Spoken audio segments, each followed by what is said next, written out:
aniga ahaan ma u maleynayo in wadankeen laga saari doono ahladan ee TikTok maxaa yeelay waxaanu nahay dad aad ugu xiran ahlada TikTok mana jirto dhibaato naga dhaxayso anaga iyo jeenaha waxaan noqon doonaa assalaamu calaykum waraxmatullaahi wabarakaatuh magacaygu waa Cabduqaadir Ciise Nuur oo ku magac dheer Cabduqaadir Naani haddii ay tahay markii kugu horeysay oo janaalka soo booqato fadlan subscribe noo saar si aad u noqoto daawadaha ugu horeeya ee barnaamijyadeena la socda muuqaalkan waxaan kugu soo eegi doonaa sababta ka dambeysa in Hindiya looga saaray ahlada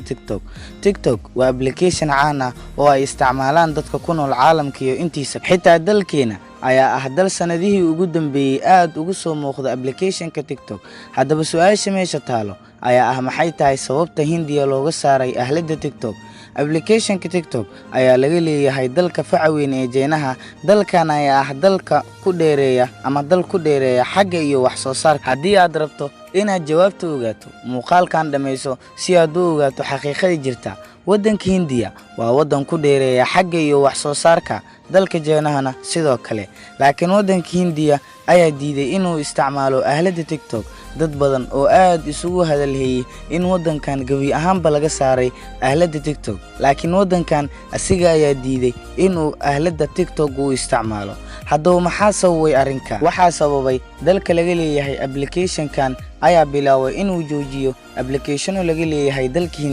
Hindiyana go'aan ay ku qaateen inay application-kan iska joojiyaan waxa ku raacay boqolaal shacab dhalinyaro ah ee wadankaasi ku nool inay gabi ahaanba ay application-kan aysan isticmaali doonin haddii ay jeenaha ay bilaabeen in ay joojiyaan application laga leeyahay wadankooda Hindiyana go'aan ay ku gaartay inaysan application-kan isticmaali doonin inkastoo ay boqolaal qofood ee wadankaasi ay ku raaceen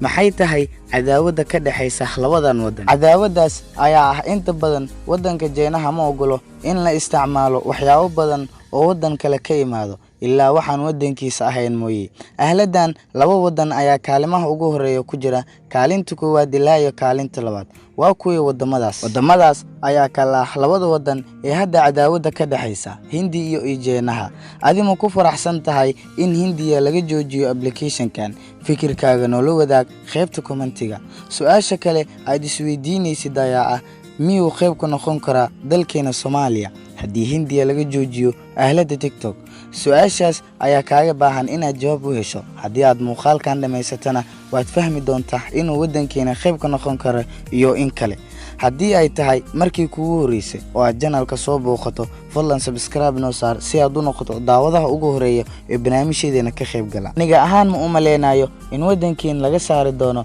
ahladan ee TikTok maxaa yeelay waxaanu nahay dad aad ugu xiran ahlada TikTok mana jirto dhibaato naga dhaxayso anaga iyo jeenaha waxaan noqon doonaa kuwa inta badan aad loogu isticmaalo ahladan TikTok cadaawada waxay ka dhacaysaa